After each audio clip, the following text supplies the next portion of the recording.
ቻይ በቃም ተርጓሚ ያሻዋል በዚህ ብቻ አይበቃም ተርጓሚ ያሻዋል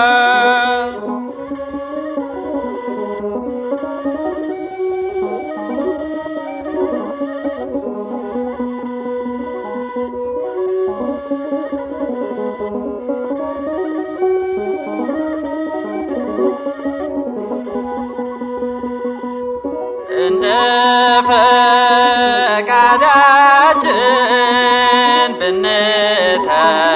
ብንተረጉም እንደ ፈቃዳ አንድ ነገር ጨምረን ምን ተቀልለው ማለት ነው እስከ የሚለው አገባብ በመጽሐፍ ቅዱስ በጣም ግዙፍ ለሚባል ስህተት የሚዳርግ ነው ካላወቅንበት ካልተገነዘብነውና ካልተረዳነው ለብዙዎች መውደቅ መንሸራተት ከእምነት መውጣትና የምስጢር መዛባት ምክንያት ሆኖ እናገኘዋለን።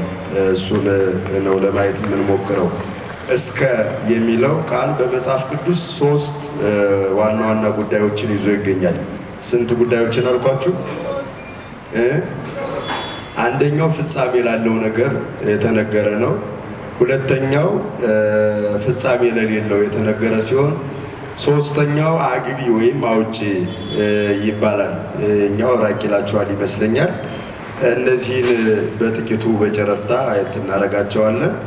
እንግዲህ የእስከ አገባብ ምንም እንኳ በተራ ቁጥር 5 ላይ በተወሰነ መልኩ አገባቦችን የተመለከትን ቢሆንም ይሄ ለብቻው ራሱን ችሎ ነው የሰፈረው። የራሳቸው የሆነ በመጽሐፍ ቅዱስ ውስጥ አገባቦች የሚሰጡት ትርጉም አለ። እስከም እንደዚያው ራሱን የቻለ የሚሰጠን ትርጉም ይኖራል። እንግዲህ በዚህ ሂደት እንደ መነሻ የምናየው እስከ የሚለው ቃል በመጽሐፍ ቅዱስ 2 ወይም ቅድም እንዳልኳችሁ 3 ቁም ነገሮችን ይዞ የሚገኝ ነው። እነሱን ለማየት በአንደኛ ደረጃ የምናየው ፍጻሜ ያለው እስከ የሚባል አለ። ምን ያለው እስከ አልኳችሁ? ፍጻሜ ያለው እስከ ነው። ለምሳሌ መጽሐፍ ቅዱስ ይህንን በዚህ መልኩ አቅርቦት እናገኛለን። እስራኤል የኢያሪኮን ግንብ አፍርሰው ከተማዋን በተቆጣጠሩበት ሰዓት አካን የተባለ ሰው ያ ከተማዋ በምትፈርስበት ጊዜ ያገኘው ገንዘብ አጓግቶት ገንዘቡን አነሳ፣ ሰወረ፣ ያን ነገር ማለት ነው። እና በዚያ ምክንያት እግዚአብሔር አዘነ። ታዲያ ለኢያሱም ተገልጦ በመካከላቸው ጥፋት ያደረሰ ሰው መኖሩን ገለጠ። በዚያ ሁኔታ ላይ ያ ሰው ግለሰቡ ያን ያደረገው ማን እንደሆነ እግዚአብሔር እንዲገልጥላቸው ከጠዋት እስከ ማታ ድረስ በእግዚአብሔር ታቦት ፊት በግንባራቸው ተደፉ ይላል። ከጠዋት እስከ ማታ። እስከ መቼ? እስከ ማታ። እስከ ማታ ይላል። ያውን ፍጻሜ ያለው እስከ ነው። ከማታ በኋላ መነሳታቸውን የሚያሳይ ማለት ነው። እስከ ማታ ድረስ ግን በታቦቱ ፊት እግዚአብሔርን ይቅርታ እየጠየቁና ያን ስህተት የፈጸመውን ሰው እንዲገልጥላቸው እየተማጸኑ መቆየታቸውን ይነግረናል። ከዚያ በኋላ ያው ሰውየው ማን እንደሆነም ስለታወቀ አካን የተባለ ሰው ነው። ያንን ሰው ልጄ ሆይ ኃጢአትን ንገረኝ፣ ተናዘዝ በማለት ኢያሱ የሰራውን ስህተት እንዲናገር ሲጠይቀው እናያለን። እንግዲህ ስህተቱንም በመናገሩ በእርግጥ ከቅጣት አላመለጠም።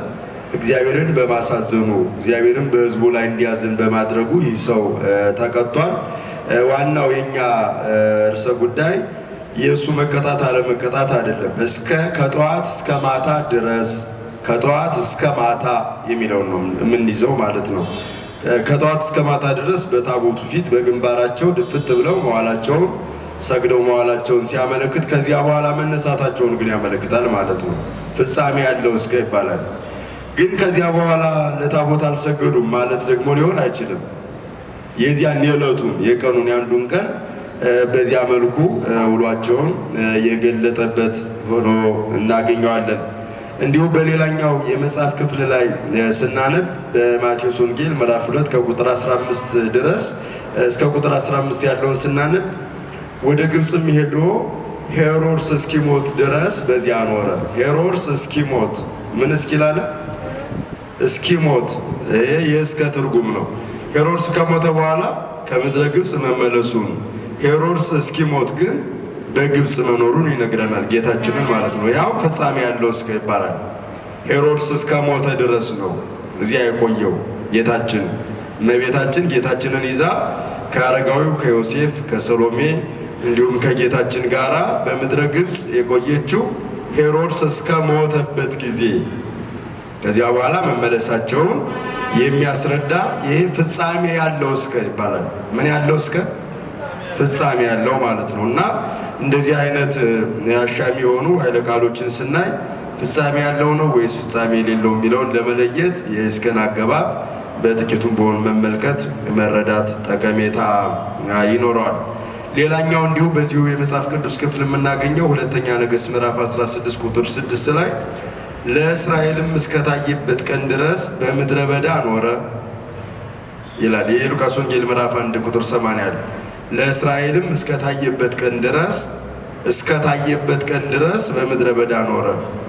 ከዚያ በፊትስ ለእስራኤል አልተገለጠም፣ አልታየም ማለት ነው። ዮሐንስ መጥምቅ ነው የኖረው፣ በበረሃ ነው። እና ምን ይላል?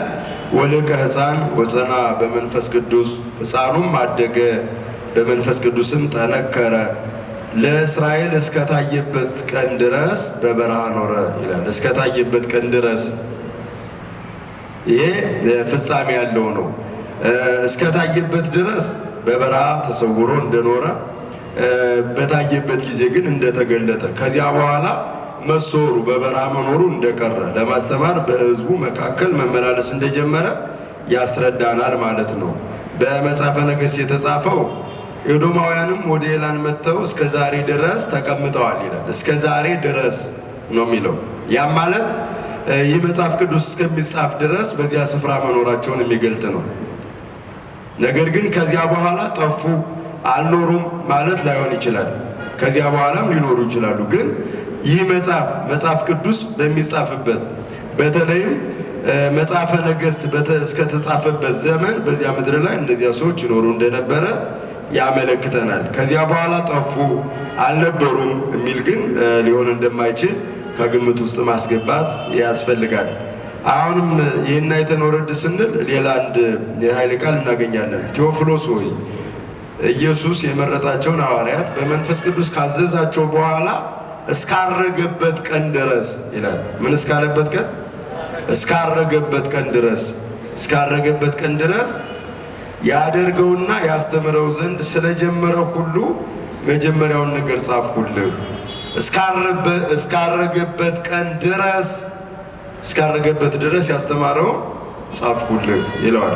ቅዱስ ሉቃስ ለቴዎፍሎስ ለተባለው የሐዋርያትን ሥራ ለጻፈለት የሉቃስ ወንጌል የተባለውንም ክፍል ለጻፈለት ነው ይህን ያለው። እንግዲህ ካረገበት ቀን በኋላ ጌታችን ተገልጦ አለማስተማሩን የሚያመለክት ነው። ከደቀ መዛሙርቱ በእርገት መለየቱን ያሳያል።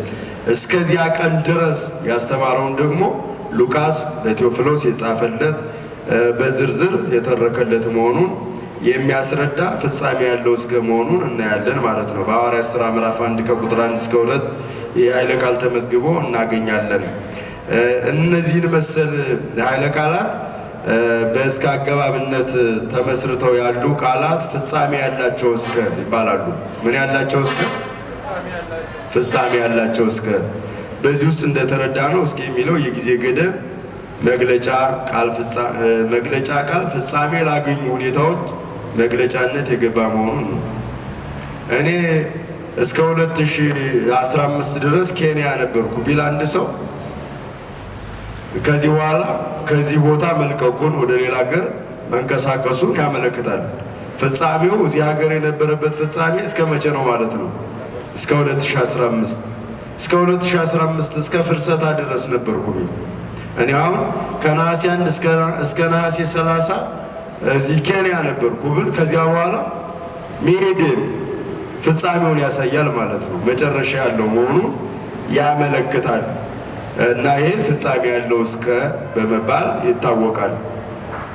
እና ይህን ሀሳብ ባለመረዳት መናፍቃኑ የሚሳሳቱት በጣም ትልቅና ግዙፍ ስህተት የበኩር ልጇን እስከምትወልድ ድረስ አላወቃትም የሚለውን ለዮሴፍና ለእመቤታችን የተነገረው የበኩር ልጇን ከወለደችው በኋላ ከዮሴፍ ጋር ግንኙነት አላት ለማለት ሲጠቀሙት እናያለን።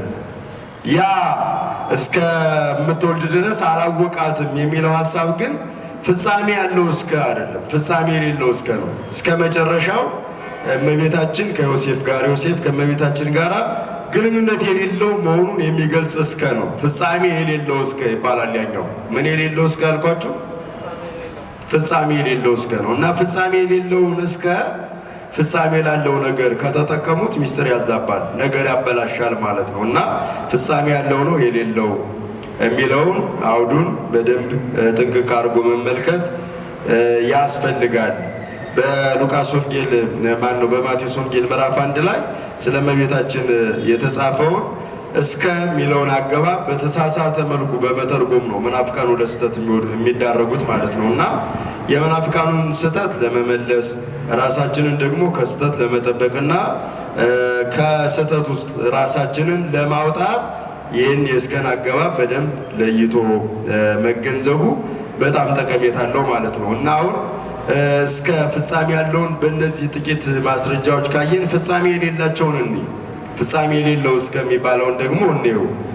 መጨረሻቸው የማይታወቁ ቢሆኑም ግን እስከ በሚለው ቃል አያያዥነት የተነገሩ ታሪኮች በመጽሐፍ ቅዱስ ይገኛሉ። ለምሳሌም የሚከተሉትን እንመልከት። እንዲህ ይላል ኦሪት ዘፍጥረት ምዕራፍ 8 ከቁጥር 7 ጀምሮ ስናነብ ኢተመይጠቋ እስከ አመነት ገማያይህ ቁራው የጥፋቷ እስከሚጎድል ድረስ አልተመለሰም። ምን እስኪሆን አለ? እስከሚጎድል። ከጎደለ በኋላስ ወደ መርከቧ ተመልሷል እንዴ? ተመልሷል? አልተመለሰም። እንደወጣ ቀረ ማለት ነው። ይሄ ፍጻሜ የሌለው እስከ ይባላል። ፍጻሜ የሌለው እስከ ቁራው ኖህ የጥፋቷ መጉደሉን ብሎ ከመርከቧ ላከው።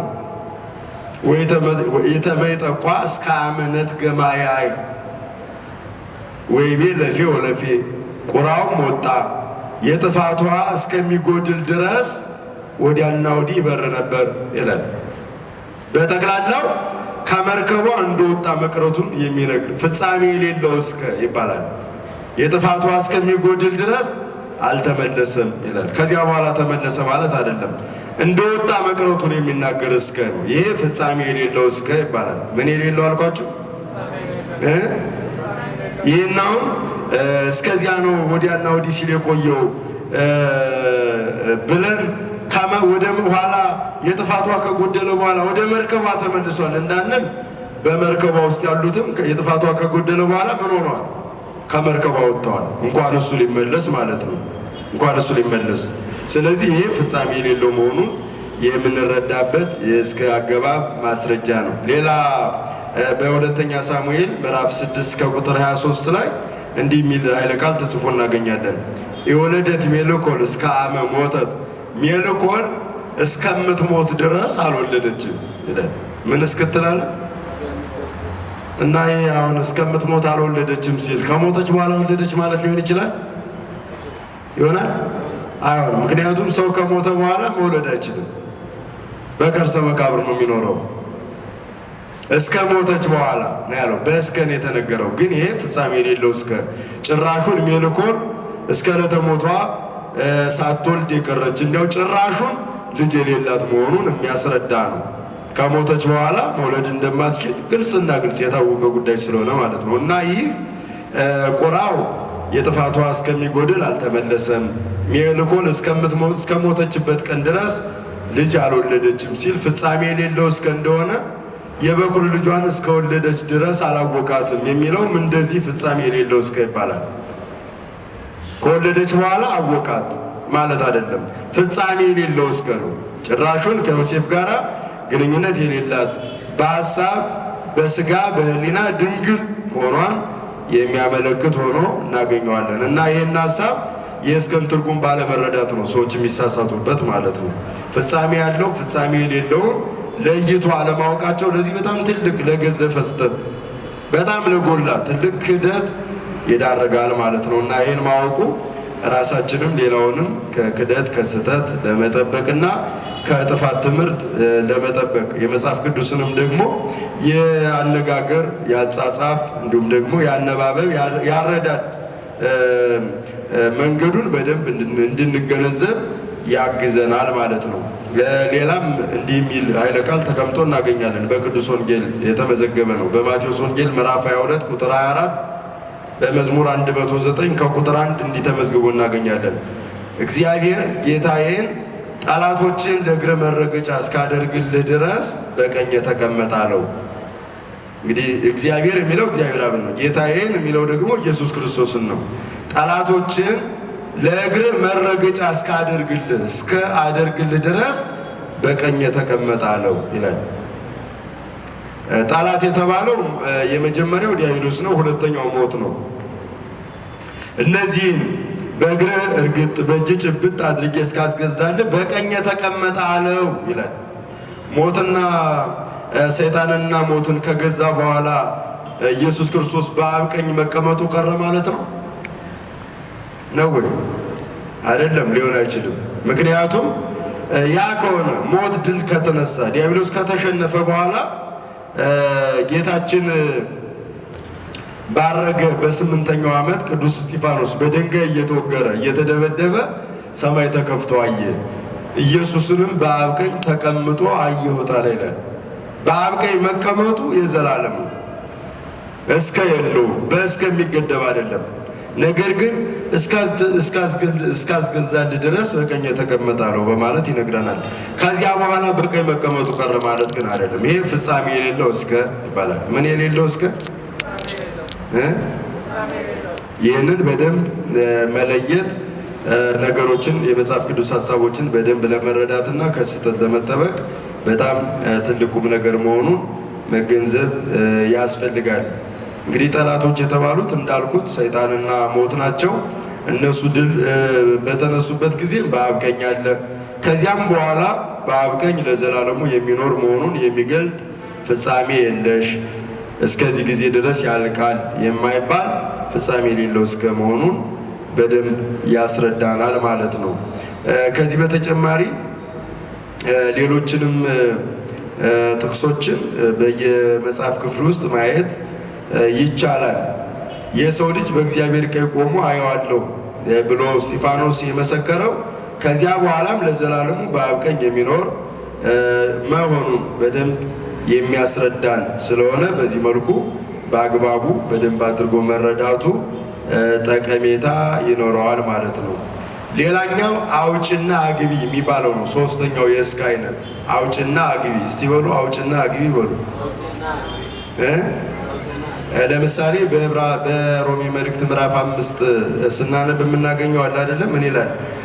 ከአዳም እስከ ሙሴ የበደሉትንም ያልበደሉትንም ሞት ገዛቸው። ከአዳም እስከ ማን? ይህ አግቢ እስከ ይባላል። ሙሴን ይጨምራል። ሙሴንም ጭምር ምን ገዛው ማለት ነው?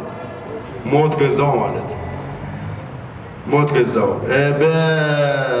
በአንድምታ ትርጓሜው በምስጢሩ ሙሴ የሚለውን እስከ ሙሴ ክርስቶስ ድረስ ክርስቶስ ብሎ ይተረጉመዋል። ምክንያቱም እስከ ሙሴ አይደለም ሞት የቆመው፣ እስከ ሙሴ አይደለም ሞት ድል የተነሳው። ሞት ድል የተነሳው እስከ ማን ነው? እስከ ክርስቶስ ነው። እስከ ክርስቶስ ስንል ክርስቶስም በስጋ መሞቱን የሚገልጥ ነው። ነገር ግን በስጋ ሞቱ ሞትን ድል አድርጎታል፣ አሸንፎታልና እስከ ሙሴ ድረስ ሞት ገዛቸው። ይህ አግቢ ይባላል። አግቢ እስከ ምን እስከ ይባላል ያልኳቸው?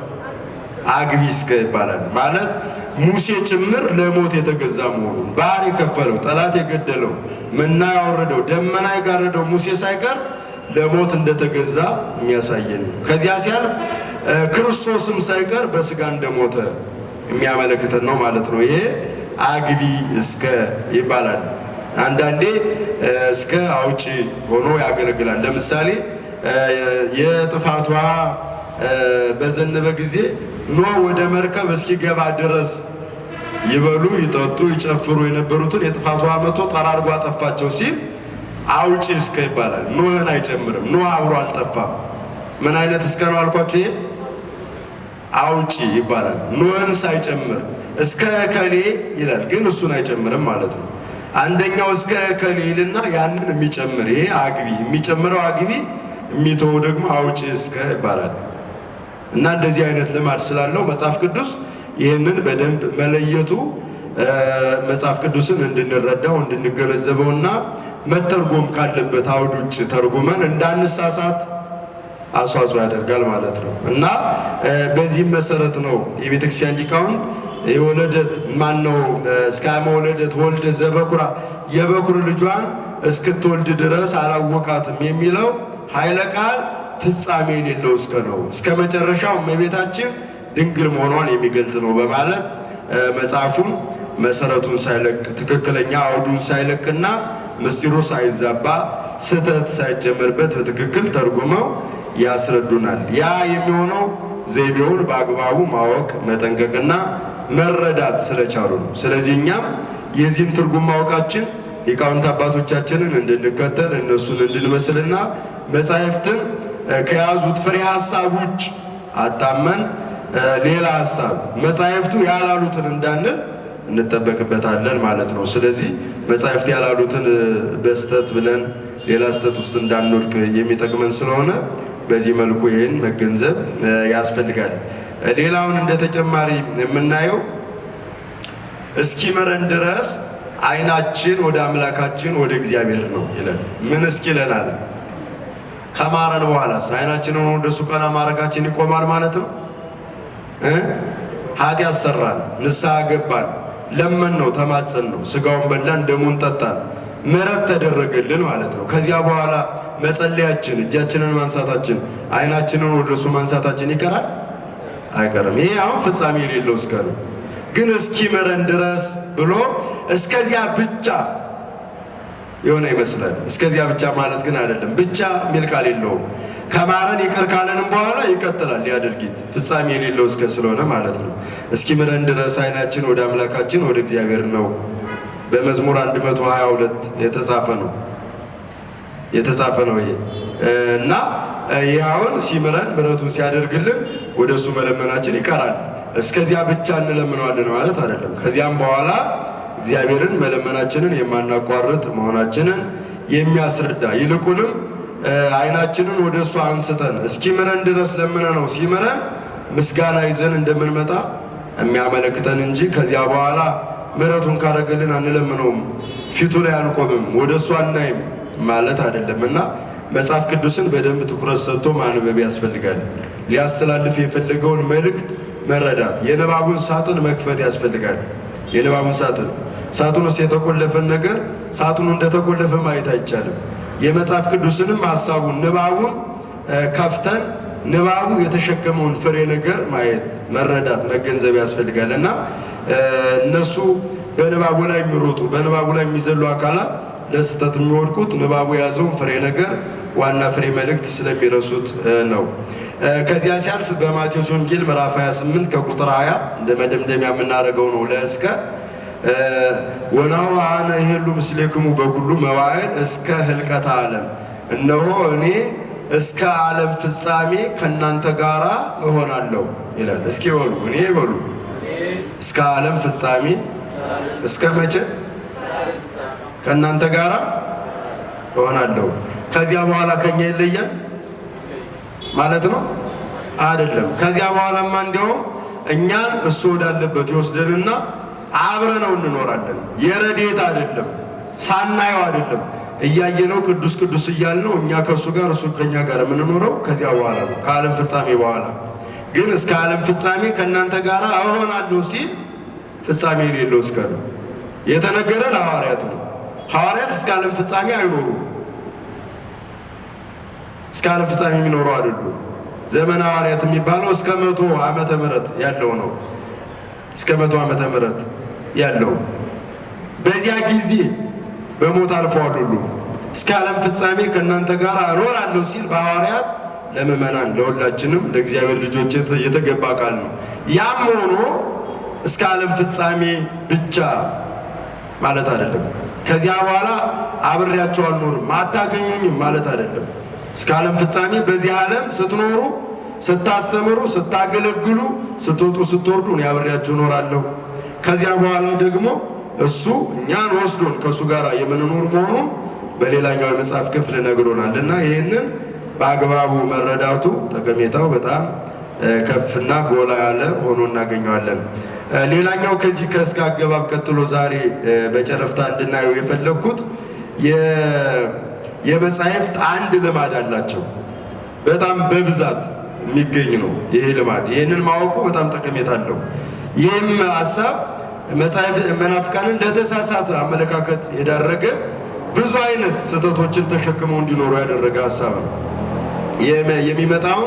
አንደኛው የሚመጣውን እንዳለፈ አድርጎ የመናገር ልማድ አለው መጽሐፍ ቅዱስ። ሰማችሁ?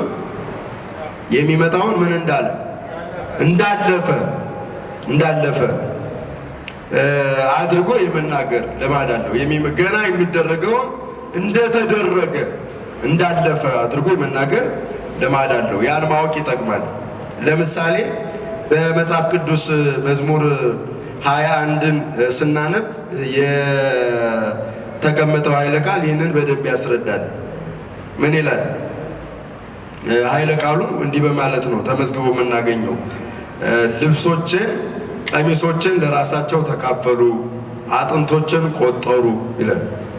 ያውም ገና ነው ዳዊት የነበረው። ይሄ የተነገረ ለክርስቶስ መሰቀል አይሁድ ልብሱን ስለመካፈላቸው የተነገረ ትንቢት ነው። ነገር ግን እንዳለፈ አድርጎ ነው የገለጠው። አጥንቶችን ቆጠሩ ነው ያለው። ገና እኮ ነው፣ ሰው አልሆነም በዘመነ ዳዊት። ገና ወደፊት የሚደረግ ነው ይሄ። ግን የሚደረገውን ገና ወደፊት የሚመጣውን እንደተደረገ አድርጎ የመናገር ልማድ አለ። አጥንቶችን ቆጠሩ፣ ልብሴንም ለራሳቸው ተካፈሉ፣ በልብሴ ላይ ዕጣ ተጣጣሉ፣ ብዙ ውሾች ከበቡኝ እያለ ይናገራል። ይህ ለክርስቶስ የተነገረ ነው፣ ገና የሚሆን ነው። ነገር ግን እንደሆነ እንደተደረገ አድርጎ መጽሐፍ ገልጦት እናገኛለን። ያም ገና ያልተደረገ ነገር ነው። በትንቢተ ኢሳይያስ ምዕራፍ 9 ከቁጥር 6 ጀምሮ ስናነብ እንዲህ ይነግረናል። ሕፃን ተወለደልን ሲበሉ ሕፃን ተወለደልን፣ ብላቴናም ሆኖ ተሰጠልን ይላል። ያም ገና የሚሆን ነው፣ ግን እንደሆነ እንደተደረገ አድርጎ ይናገራል። ልማዱ ነው ይሄ የመጽሐፍ ቅዱስ። አሁን እኛ ላይ ሆነ ባለንበት ዘመን ሕፃን ተወለደልን ብንል ስለሆነ ችግር የለውም ስለተከናወነ። በዳዊት ዘመን ላይ ሆኖ ግን ገና ሳይደረግ ኢሳይያስ ዘመን ላይ ሆኖ ሲያዩት በጣም አስቸጋሪ ይሆናል ማለት ነው። ሕፃን ተወለደልን፣ ብላቴናም ሆኖ ለሕማምና ለሞት ተሰጠልን ይላል። ምን ማለት ነበረበት? ሕፃን ይወለድልናል፣ ብላቴናም ሆኖ ለሕማም ለሞት ይሰጥልናል በማለት ፋንታ ተወለደልን፣ ተሰጠልን ይላል። እንደማይቀር እርግጠኛ ስለሆነ ነው የገለጠለት እግዚአብሔር ስለሆነ እንደማይቀር እርግጠኛ ነው። አንድ ሰው ላይ ያስቀመጠው 100 ሺህ ብር ቢኖር ነገ እንደሚያገኘው ነገ እንደሚመለስለት ካወቀ 100 ሺህ ብር አለኝ ይላል። እጁ ላይ እኮ አልገባም ገና። እማን ላይ ነው ያለው? እርግጠኛ ስለሆነ ነው ያን የሚለው። አለኝ ገንዘብ ግድ የለም አለኝ ይላል። አስቀምጫለሁ ይላል።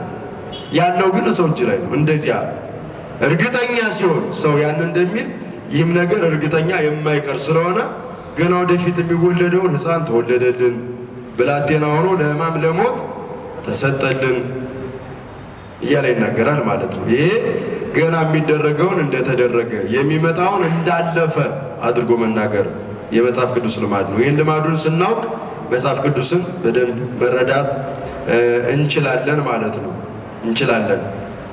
እንግዲህ ይህን የመሰለ ሀሳብ በመጽሐፍ ቅዱስ በሰፊው አለ። ለምሳሌ በትንቢተ ሆሴዕ ምዕራፍ 11 ከቁጥር 1 ጀምሮ ልጄን ከግብፅ ጠራሁት ይላል። ልጄን ከየት ጠራሁት አለ? ሆሴዕ ነው የተናገረው። በዘመነ ነቢያት የተነገረ ነው። የተነገረ ስለ ክርስቶስ ነው ወይም ስለ ያዕቆብ ነው። ስለ ያዕቆብ ከሆነ አልፏል፣ ጠርቼዋለሁ ያለፈ መሆን ነበረበት። ስለ ክርስቶስ ከሆነ ደግሞ እጠራዋለሁ ማለት ነበረበት። ግን ጠራሁት ነው ያለው። ጠራሁት ገና ስለሚመጣው ክርስቶስ ከግብፅ ወደ ግብፅ ተሰዶ ስለሚመለሰው የተነገረ ነው። ልጄን ከግብፅ ጠራሁት በማለት ተነግሯል። ይህ አሁን ገና የሚደረገውን እንደተደረገ በማድረግ መጽሐፍ ቅዱስ የገለጠበት ልማድ ወይም ዘይቤ ይባላል። ስለዚህ ይህን ማወቃችን በጣም ጠቀሜታ አለው። የዚህ የትንቢተ ሆሴዕ ፍጻሜ በማቴዎስ ወንጌል ምዕራፍ 2 ከቁጥር 15 ለጌታችን የተነገረ መሆኑ በግልጽ ሰፍሯል። የተነገረው ለጌታችን ከሆነ ገና ሳይሆን ነው ሆሴዕ እንዲህ እያለ እየተናገረ ያለው። ለምን?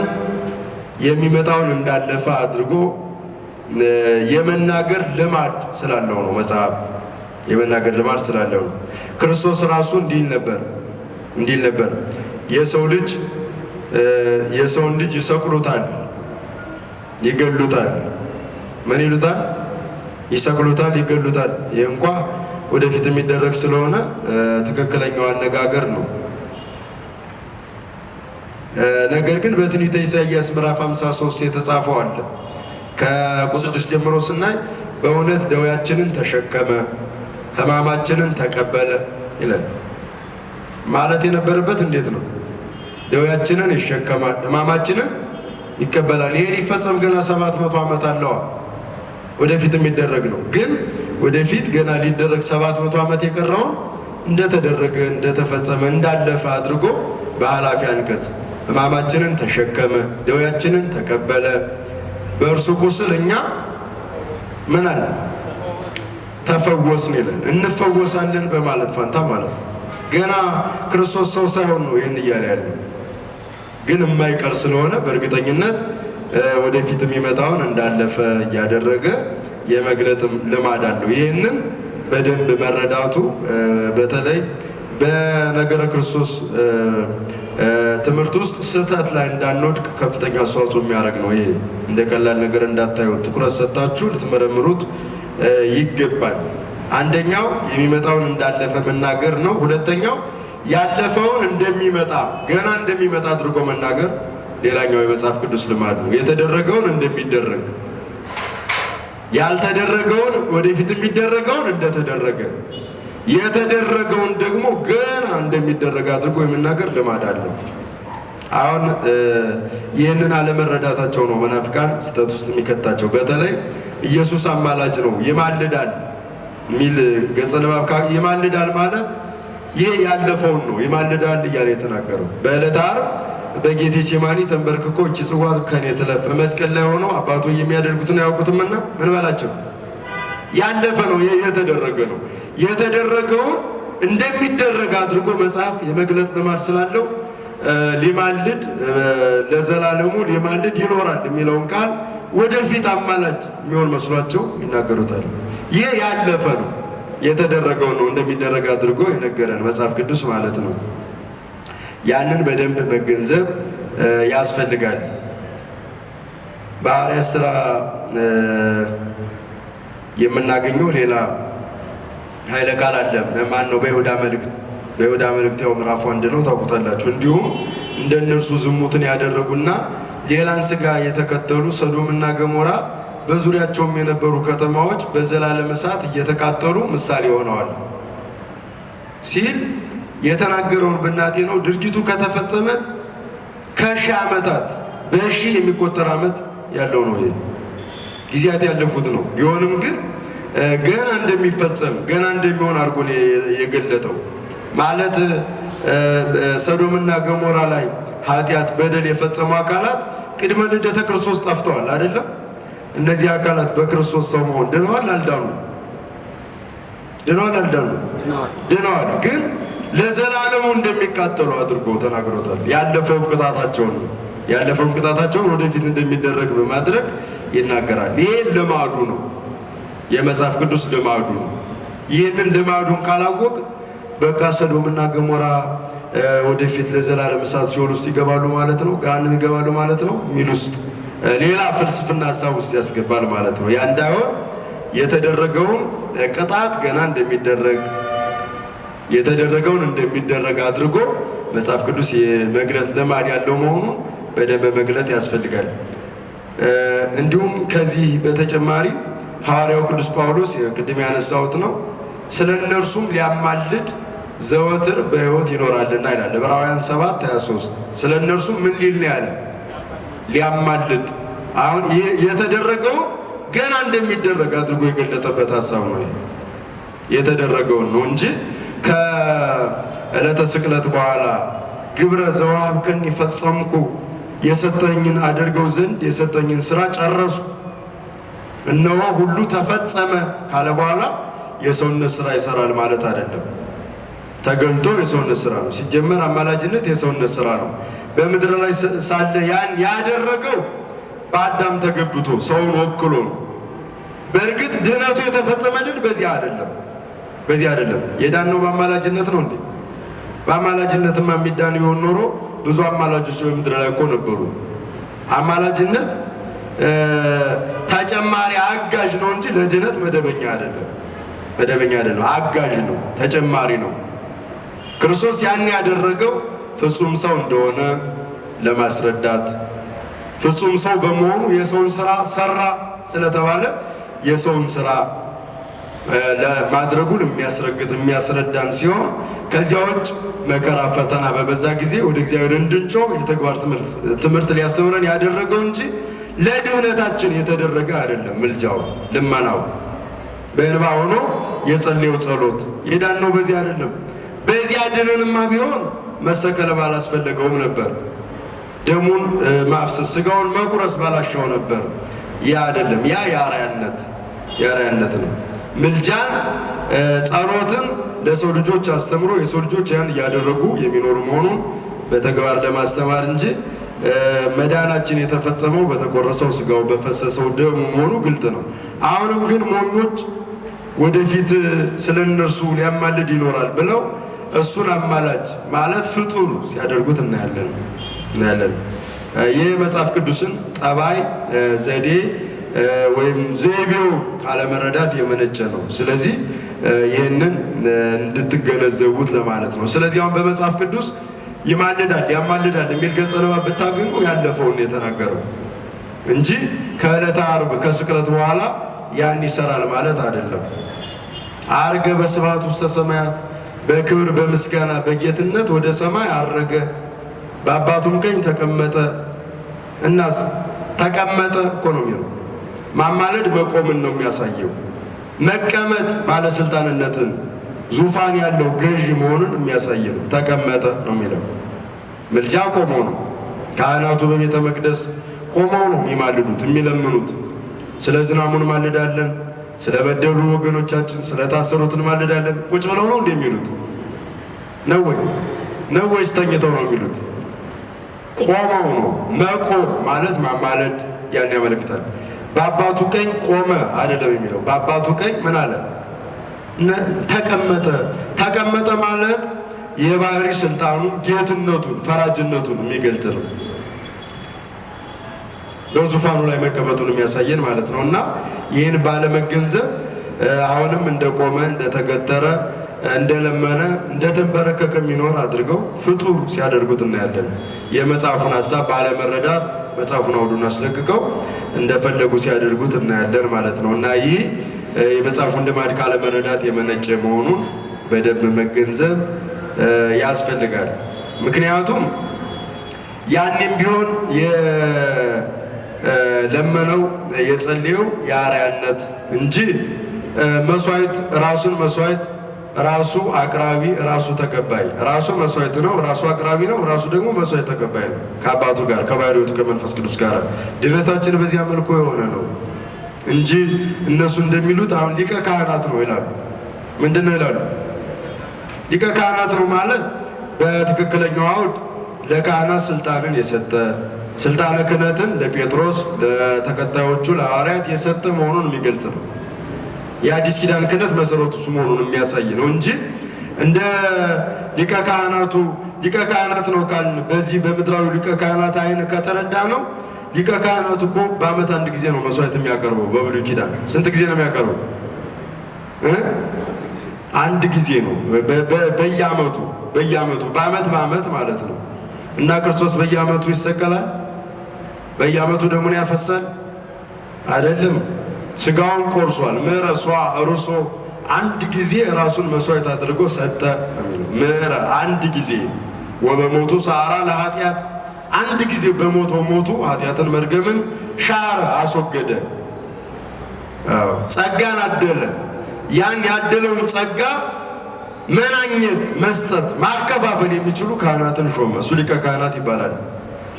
በዓመት አንድ ጊዜ መጥቶ መስዋዕት የሚያቀርብ ሊቀ ካህናት ግን አይደለም። ወይም ደግሞ እነሱ እንደሚሉት በአብ ቀኝ ቆሞ የሚለምን ሊቀ ካህናት አይደለም። ካህናትን የሾመ ሰያሜ ካህናት፣ አንድ ጊዜ መስዋዕት ያቀረበ፣ በዚያ መስዋዕት ዓለምን አንድ ጊዜ ያዳነ፣ በዚያ መስዋዕት አንድ የተቆረሰውን መስዋዕት እየበሉ እየጠጡ ወደ ድህነቱ እንዲገቡ የሚያደርግ መሆኑን የሚያመለክት ነው። እነሱ ግን ሊቀ ካህናት ስለሆነ የሊቀ ካህናት ስራው ማማለድ መለመን ስለሆነ እሱም እንደዚያ ለዘላለሙ ሲያማልድ ይኖራል ብለው የመጽሐፉን ልማድና ወግ ያቀራረብ ስልቱን ባለመረዳት ሲሳሳቱ እናያለን። እና እኛም ራሳችንን ከስህተት ለመጠበቅ የመጽሐፍ ቅዱስን ልማድ በደንብ ማወቅ መገንዘብ ያስፈልጋል የሚለውን በደንብ እንድትረዱት ነው ይህን ሀሳብ ያነሳሁት። ሁለተኛ ጊዜ ያለ ኃጢአት ይታይላቸዋል ማለቱ ስለ ኃጢአት ሊሞት ወይም መከራ ሊቀበል ሳይሆን መለኮት ከትስብእት ጋር ተዋህዶ በግርማ መንግስቱ በዳግም ምጽአት በእርሱ ሞት ሕይወት ላገኙት ሁሉ ይገለጥላቸዋል ማለት ነው። ማለት በፍርድ ጊዜ ይገለጣል አይገለጥም? ያኔ ነው። አንዴ በሰዋው መስዋዕት በአፈሰሰው ደሙ በቆረሰው ስጋው አምነን የዚያ ተሳታፊ ለሆነው ዋጋ ለመስጠት በክብር ይገለጣል። ያለ ኃጢአት ይታይላቸዋል ማለት ያን ጊዜ ኃጢአተኛ ነው ማለት አይቻልም። እሱን ያኔ ኃጢአተኛ ነው ወንጀል ፈጽሟል ብለው እንደሰቀሉት ስቀለው ብሎ መጮህ አይቻልም። እያንዳንዱ እንደየስራው መጠን ዋጋውን የሚያገኝበት ጊዜ ስለሆነ ለፍርድ ነው የሚመጣው። ኃጥ ነው እንዲህ ነኝ ብሏል ብሎ ባሉባልታ በጲላጦስ አደባባይ ማሳጣት አይቻልም። ያኔ ሊፈርድ ነው የሚመጣው። ያለ ኃጢአት ይታይላቸዋል ማለት ዋጋችንን እንዲሰጠን ለሰቀሉትም ሳይቀር ዋጋቸውን እንዲሰጣቸው በግልጥ የሚመጣ እየታየ የሚመጣ መሆኑን የሚያስረዳ እንጂ ሁልጊዜ አቤኝ እያለ እየተገለጠ የሚኖር አይደለም። ከአብ ተሰውሮ ያውቃል እንዴ? ያለ ኃጢአት ይታይላቸዋል ማለት ተሰውሮ ያውቃል ከአብ? መጀመሪያስ አብ በአብ ዘንድ ኃጢአተኛ ሆኖ ታይቷል እንዴ? በሰዎች ዘንድ እንጂ በሰዎች ዘንድ እኮ ነው። በሰዎች ዘንድ እንኳን በተረዱ በነ ጲላጦስ ፊት ጲላጦስ ራሱ እኔ እንኳን ለሞት ለስድብ የሚያበቃ ኃጢአት አላገኘሁበትም ኃጢአተኛ የተባለ እኮ ባላዋቂዎች ዘንድ ነው እንጂ በተረዱ በሐዋርያት በነቢያት ዘንድ ንጹሕ መሆኑ እኮ ተገልጧል። ታዲያ መቼ ከኃጢአት ጋር መቼ ታይቶ ነው ያለ ኃጢአት ይታይላቸዋል የሚሉት እነሱ? ስለዚህ የመጽሐፉን ሀሳብ አውዱን አስለቅቆ በተገቢው መልኩ አለመረዳትን የሚያመጣ ስለሆነ እነዚህን ሀሳቦች አሁን በትንቢተ ኢሳይያስ ያየ ነው። ከኃጢአተኞች ጋር ተቆጠረ፣ ስለ ነፍሱን አሳልፎ ሰጥቷልና ስለ ኃጢአተኞችም ማለደ ይላል ትንቢተ ኢሳይያስ ምዕራፍ 7 ይቅርታ ምዕራፍ 53 ቁጥር 13 ላይ ስለ ኃጢአተኞች ምን አለ ይላል? ማለደ ይላል። አሁን ያኔ ገና ሳይወለድ የሰውነትን ስራ እኮ የሰራው ሰው ከሆነ በኋላ ሰው ሆኖ የሚያደርገውን ነው ኢሳይያስ የገለጠው። ማለደ በማለት በኃላፊ አንቀጽ የገለጠው ሰው ሲሆን የሚፈጽመውን የሚያከናውነው ነው። የሰውነትን ስራ ከጨረሰ በኋላ ሰው ሆኖ የሰራቸውን ነገሮች ገና እንዳልተደረጉ አድርጎ የመግለጽ ልማድ ስላለው በዚህ አይነት መልኩ መጽሐፉ ይገልጣልና ያንን ስታዩ ከመነሻው እስከ መድረሻው ያለውን ፍሬ ነገር ቁም ነገሩን በደንብ ማየት ያስፈልጋል። እንዲሁ ዝም ብሎ ንባቡን መለብለብ ሳይሆን ትርጉሙ ምስጢሩ ምን እንደሆነ በመገንዘብ ማንበብ ያስፈልጋል። ያን ብናደርግ ራሳችንን እንጠብቃለን፣ ወገኖቻችንን እንጠብቃለን። ከስህተት ትምህርት፣ ከክደት፣ መጥፎ ከሆነ አመለካከት ራሳችንን ማዳን እንችላለን ለማለት ነው እና በጠቅላላው በዚህ 15 ቀናት ውስጥ መጽሐፍ ቅዱስ ጥናትን በወፍ በረር አለፍ አድርገን የሚጠቅሙ ሀሳቦችን አንስተናል። ከዚያ ውጭ ያለውን ደግሞ እናንተ በሰፊው በማንበብ አሁን ያው ክለሳ አላረግንም ጊዜም ስለሌለ፣ አንድ ሁለት ደግሞ ፈተና የሚለው ፈተናው በማንበብ መጽሐፍቱን በማንበብ የበለጠ ራሳችሁን በማሳደግ ፈተና እሱ ይሆናል ማለት ነው። ስለዚህ መጽሐፍ ቅዱስ ብዙ አመል ብዙ ጠባይ ያለው ነው። እንኳን መጽሐፍ ቅዱስ ማንኛውም ምድራዊ ሀሳብ የተጻፈበት መጽሐፍ የራሱ ባህል፣ ልማድ አለው፣ ፎርሙላ አለው ሂሳብ እንኳ ማለት ነው።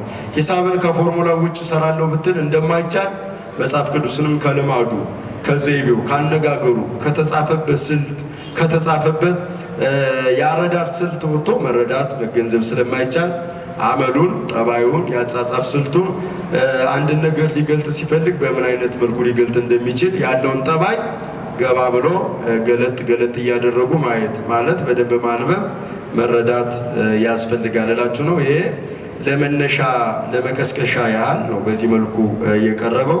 ሰፊውን እውቀት ግን መጻሕፍትን በማገላበጥ መምህራንን በመጠየቅ ልትገነዘቡት እንደምትችሉ ለማሳሰብ ነው። ይሄ መነሻ እንጂ እውቀት መጨረሻ ስላልሆነ የእውቀት መግቢያ ነው፣ በር ነው እንጂ እውቀቱ አይደለም። ወደ እውቀቱ የምንገባው መጽሐፉን ግልጥ አድርገን በደንብ ስናውቀው የማይገባን ነገር ሲኖር እንጠይቃለን። ያልተረዳ ነው ያልገባን ነገር ሲኖር የሚያውቁትን አካላት መምህራንን በመጠየቅ እንገነዘባለን።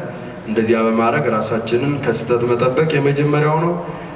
ሁለተኛው ደግሞ ቤተሰቦቻችንን ጓደኞቻችንን ከስህተት ትምህርት ለመጠበቅ እንጠቀምበታለን የሚለውን ለማለት ነው። በእውነት እግዚአብሔር አምላካችን አነሳስቶ አስጀምሮ ሳናቋርጥ እስከዚህ ዕለት እንድንነጋገር ስለፈቀደልን አምላካችን ስሙ የተመሰገነ ይሁን። ከዚህ በኋላ የኔ ዕዳ አልቋል፣ ቀሪው ዕዳ እናንተ ይሆናል ማለት ነው። የኔ ዕዳ መናገር ነው፣ ተናግሬያለሁ። የእናንተ ዕዳ ደግሞ የበለጠ አንብቦ እውቀቱን አጠንክሮ መፈጸም የእናንተ ይሆናል ማለት ነው። ሰምተነው የማንጠቀምበት ከሆነ ለዕዳ ስለሚሆን የሰማችሁት ለዕዳ እንዳይሆን ልትጠቀሙበት ይገባል የምለው የመጨረሻ ሀሳቤ ነው የሚሆነው እና ቁጭ ብሎ መማር ማለት ባለ ዕዳ መሆን ማለት ነው። አላወቅኩም ሳላውቅ ነው ያደረኩት ከሚል ምክንያት እንኳን ምክንያት ባያድንም ሳላውቅ ነው ይሄን ያደረኩ ከማለት ምክንያት ከመደርደር አንወጣበትም ካልሰራ ነው ካልፈጸም ነው እና የሰማነውን እንዲሁ ዝም ብሎ ማባከን ተገቢ አይደለም። የሰማነውን ወደ ተግባር ለመለወጥ ጥረት ማድረግና የቻለውን ያህል መጣጣር ያስፈልጋል። እኛ የግላችንን የራሳችንን ድርሻ ስንወጣ የእግዚአብሔር እርዳታ ደግሞ የበለጠውን እንድንረዳ እንድናውቅ እንድንጠቀምበት ስለሚያደርገን ከኛ መጀመር ይጠበቃል። እግዚአብሔር ደግሞ ማስጨረስ ስራው ነው። የተማርነው ለፍሬ እንዲሆን እንዲያስጨርሰን መልካም እንድናደርግበት አምላካችን በቸርነቱ ይርዳን። የሱባኤውን በረከት የእመቤታችንን በረከት በእውነት በሁላችን ላይ ያሳድርብን። የሰማነውን ለፍሬ ይበልልን።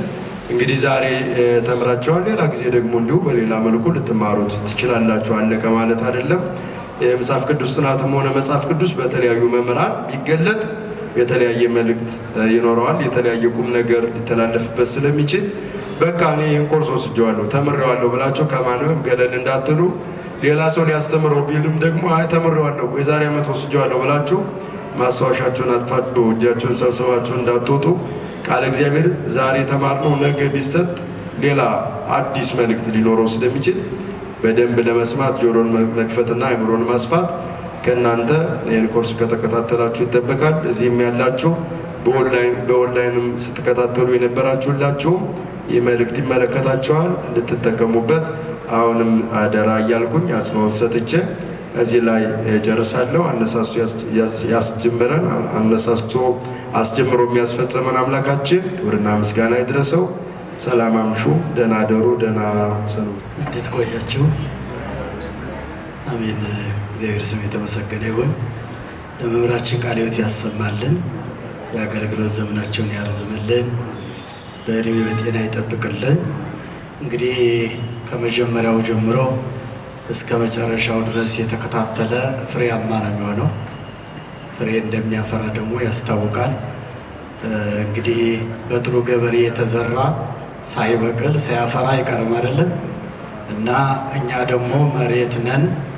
የለሰለሰ መሬት ከሆን አእምሯችንን ለእውቀት ካዘጋጀን ልባችንን ካዘጋጀን መልካም ፍሬ እንደምናፈራ ጥያቄ የለው። ስለዚህ ከመጀመሪያ ጀምሮ እስከ መጨረሻ ድረስ የተከታተለ ሰው ብዙ ውጤታማ ብዙ ፍሬ እንዳፈራ ብዙ እንደተጠቀመ ያው እርግጠኞች ነን ማለት ነው። እና እንግዲህ ቤተ ክርስቲያን ትምህርት ያው ውቅያኖስ ነው፣ ብዙ ነው የቤተ ክርስቲያን አስተምሮ። ነገር ግን ለእኛ በሚገባን መልኩ አጠር መጠን ባለ ሁልጊዜ ቤተ ክርስቲያን ልጆቿን ታስተምራለች። እውነት ለመናገር ያው ቤተክርስቲያን ሁልጊዜ ትጮኻለች፣ ሁልጊዜ ትነግራለች። ልጆቿ ግን እንዳስተማረቻቸው እንደጠራቻቸው አይደለም። አዎ ቤተክርስቲያን ሁልጊዜ እንደምትነግረን እንደምታስተምረን እግዚአብሔር ደግሞ በቤተክርስቲያን ላይ መልእክቱን እንደሚያስተላልፍ እኛ እውነት ለመናገር በጣም አዋቂዎች ብቆች አይደለንም። የእግዚአብሔር ዓላማው ግን አውቆ ወደ ተግባር መቀየር፣ ፍሬ ማፍራት፣ በሕይወት መኖር ነው የሚፈልገው። ብዙዎቹ ቅዱሳንን ስናይ ፍሬ ያፈሩ ከራሳቸው አልፈው ለሌላ ሰው የጠቀሙ፣ ለዓለም የጠቀሙ፣ ለሕዝብ የጠቀሙ ናቸው። እኛስ ለጎረቤቶቻችን ለጓደኞቻችን እንጠቅማለን ወይ? ጥሩ አርአያነት አለን ወይ? ጥሩ ክርስትና አለን ወይ የሚለውን የምናየው በዚህ በመጽሐፍ ቅዱስ ትምህርት ነው ማለት ነው። መጽሐፍ ቅዱስ እንግዲህ መስተዋት ነው። መስተዋት ፊትን ቁልጭ አድርጎ እንደሚያሳይ ሁሉ ምን ላይ እንዳለን የምናየው በመጽሐፍ ቅዱስ ነው። ራሳችን የምንመረምረው ሁሉም ሰው ጠዋት ተነስቶ ታጥቦ መስተዋት ንጹህ መሆኑ ፊቱን አይቶ ነው የሚሄደው አይደለም?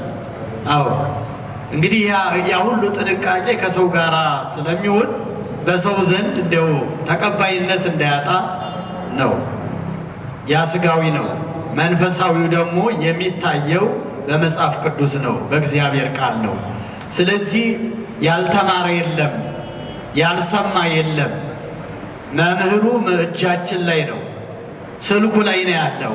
እኛ ግን ለይተን መጠቀም የእኛ ጉዳይ ነው። ለሌላ ለክፉ ነገር ከዋል ነው የምንጎዳው እኛ ነን። ለመልካም ነገር ከዋል ነው የምንጠቀመው እኛ ነን። አሁን በዛሬ ጊዜ አልሰማንም አናውቅም ማለት አይቻልም። ብዙ አባቶቻችን ይሄ ቴክኖሎጂ ባልኖረበት ዘመን ኖረዋል።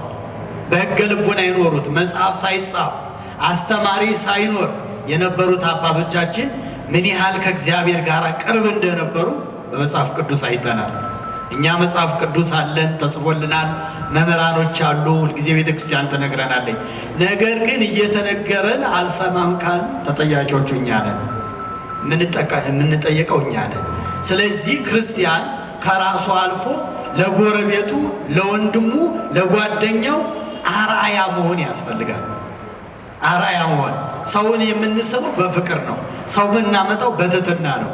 ስለዚህ በጎረቤቶቻችን ያሉትን አርአያ ብንሆን፣ በንግግራችን፣ ባለባበሳችን፣ በሁሉ ነገር አርአያ ብንሆን ሰውን በቀላሉ መማረክ እንችላለን። በቀላሉ ወደኛ ማምጣት እንችላለን። የድሮቹ ክርስቲያን እንዲህ ነው የሚያደርጉት። ምን ያህል ቅኖች ናቸው፣ ምን ያህል ደጎች ናቸው፣ ምን ያህል አማኞች ናቸው የሚባሉት የሚመሰክርላቸው በአሕዛብ ዘንድ መልካም የሆኑ ክርስቲያኖች ስለነበሩ ነው። ስለዚህ አሁን ቁጭ ብለን ተምረን የተማርነውን ነገር ደግሞ ረስተን ሌላ ቦታ ላይ የምንገኝ ከሆነ ተጠቃሚዎች አይደለንም፣ የምንጎዳው እኛ ነን። እና እኛ ብንሰማም ባንሰማም ቤተ ክርስቲያን መናገሯን እግዚአብሔር መናገሩን አያቆምም ማለት ነው። ይሄ እንግዲህ እንደሰማችሁት ፍርድ የሚባለው በዕለተ ምጽአት ጊዜ ይህ ቃል ነው የሚፈርደው፣ ሌላ ፍርድ የለም። ይሄ ከምድር ይሰሩት የነበረ ስራቸው በፍርድ ጊዜ ይከተላቸዋል። ጥሩ ከሰራ ያ ነው የሚከተለው፣ ክፉ ከሰራ ያ ነው የሚከተለው፣ ያ ነው የሚፈርደው። ስለዚህ በደንብ ጠንክረን ሌሎቹ እንኳን እንዲመጡ ያልሰሙ እንዲሰሙ። ከእግዚአብሔር ቃል የበለጠ ደስታ የለም። ከእግዚአብሔር ቃል የበለጠ እረፍት የሚሰጥ የለም። ሁሉ አያሳርፍም። ስለዚህ እናንተ ሐዋርያ ሆናችሁ ጉባኤውን በማዘጋጀት ሌሎቹ እንዲማሩ ሌሎቹ እንዲመጡ መቀስቀስ ግድ ይለናል ማለት ነው። አሁን ተጨማሪ አገልጋይ አጋዥ ነው እናንተን ያገኘ ነው። እናንተ ተማሪዎች ሳትሆኑ ተቀስቃሾች ሳትሆኑ እናንተ ቀስቃሾች ናቸው። እናንተ አስተማሪዎች ናቸው። እናንተ ተምራችሁ እንደገና የምትቀሰቀሱ ከሆነ ለምን መማሩ ምን አስፈልገ? ግን ሌላውን እኛ ተሽለን አውቀን ሌላውን እንድናመጣ ነው ዋናው ኃላፊነት። የቤተ ክርስቲያን ኃላፊነት የተሰጠን ኃላፊነት መምህራችንም የደከሙት ይሄን እንድናደርግ ነው። ቀላል ነገር አይደለም። እኛንን ዝም ብለን ተነስተን መተን እዚህ ቁጭ የምንለው። መምህር ግን ሁሉን ነገር ለእኛ የሚያስፈልገውን ነገር ተዘጋጅቶ ነው የሚመጡት አይደለም። እንደኛ ቀላል አይደለም እኮ መጥቶ መድረክ ላይ አይቆምም። ብዙ ዝግጅት ያስፈልጋል። ከህዝቡ ጋር የሚመጥን ቃል ያስፈልጋል። ስለዚህ መምህር ተጨንቆ ለእኛ ፍሬ እንድናፈራ ከመጡ እኛ ደግሞ ፍሬ ማፍራት አለብን፣ ተግባራዊ ማድረግ አለብን። ይሄንን ኃላፊነት እንድትወስዱ ነው። እየደከሙ ብዙ ሰዓት ቆይተው ለእኛ ዋጋ እየተከፈለ እኛ ደግሞ ዋጋ ቢሶች እንዳንሆን ተመልሰን ወደ ኃጢአት ውስጥ፣ ወደ በደል ውስጥ፣ ወደ ጭፈራ ውስጥ፣ ወደ ተለያየ ኃጢአት ውስጥ እንዳንገባ ሌሎቹን እንድናመጣ በምንሰራበት መስሪያ ቤት በምንንቀሳቀስበት ይሄን ሕይወት የሆነውን ቃል እንድናስተላልፍ አደራ ነው ይሄን የምንለው። ይሄ የእግዚአብሔር አደራ ነው። እግዚአብሔር የሰጠን አደራ ነው። ስለዚህ እግዚአብሔር መግቦናል፣ አስተምሮናል፣ ነግሮናል። ስለዚህ እኛ ምን ማድረግ እንዳለብን፣ እንዴት ማደግ እንዳለብን ይሄ የኛ የቤት ስራ ይሆናል ማለት ነው። ስለዚህ በኦንላይን ያሉት ሁሉም እዚህም ያላችሁት ባላቸው ጊዜ አሁንም ቀሪውን ጊዜ በደንብ እንጠቀምበት። ኦንላይን ላይ ያሉትም ቀስቅሰው ሌሎችን እንደባለፈ ተቀስቅሶ የተወሰነ ባለው ጊዜም እዛ ላይ እንዲያስተምሩን ካለ ኦንላይን ያላችሁት እዚህም ያላችሁት ማመቻቸት ያስፈልጋል። ድካም አለ፣ ይደክማቸዋል፣ ሰው ናቸው። ነገር ግን ደግሞ እግዚአብሔር ደግሞ ስለሚያበረታቸው እሳቸውም ደግሞ ፍሬ ለማፍራት ዝግጁም ስለሆኑ ይህንን ከኛ የሚጠበቀውን እናድርግ ነው። ሌላውን ደግሞ አብረን እየሆን ወደፊት ሰፊውን ነገሮች እናደርጋለንና የሰማነውን በልቦናችን ያሳድርብን። ሰሚዎች ብቻ እንዳንሆን ግን በተግባር የምንኖር ሰዎች ያድርገን። እግዚአብሔር ቸርነቱን ያብዛልን፣ ምሕረቱን ያብዛልን። ከመጀመሪያው ጀምሮ እስከ መጨረሻው ድረስ ቁጭ ብለን እንድንሰማ የረዳን የአባቶቻችን አምላክ ስሙ ለዘላለም የተመሰገነ ይሁን። በድጋሚም መምህራችንን በእድሜ በጤና ይጠብቅልን። ከዚህ የበለጠ የሚያገለግሉበትን እውቀቱን ጥበቡን ሁሉ እግዚአብሔር ይስጥልን። እንግዲህ ያው እንዳያችኋቸው ናቸው። አንዳንድ ጊዜ እውቀትና ስነ ምግባሩ የማይገናኝ ብዙዋል። አሁን እሳቸው ሁሉ ሙሉ የሆኑ ትትናውም ያለ እውቀቱም ያለ ሁሉ ነገር ያላቸው እንደዚህ ያለ መምህር ማግኘት እንግዲህ ተፈልጎ አይገኝ። እውነት ለመናገር እናንተ ሁላችሁም የምታውቁ ናቸው። እና ሰው ደግሞ ያስተማረው በተግባር የሚኖር ደግሞ ያስፈልጋል አይደለም? በተግባር የሚኖር ትትና ደግሞ ወሳኝ ነው። እና በክህነታቸውም ሲያገለግሉን ሲሰብኩን ከረሙ፣ ሰበኩን። የሰበኩት ደግሞ ሲያቆርቡን ከረሙ። ይሄ መታደል አይደለም? ይሄ መታደል ነው። ይሄ ለተመረጡት እግዚአብሔር ለመረቃቸው ይሄ የሚሰጥ እድል ነው። እውነት ለመናገር ብዙ የእግዚአብሔር ቃል የጠማዋል። በተለያየ ቦታ ላይ ሰው እውቀት ይኖረዋል፣ ግን ሰው ገንዘብ ይኖረዋል፣ እውቀት የሌለው ባዶ የሆነ ብዙ ሰው አለ። እና ይሄ ዘላለማዊ ከእግዚአብሔር ጋር የሚያገናኝ ልጅ የሚያስብል እኛም አባታችን የምንልበት መንገዱ መገናኛው ቃሉ ስለሆነ ይህንን በደንብ እንኖር ማለት ነው። ሁላችንም ለጸሎት እንነሳ።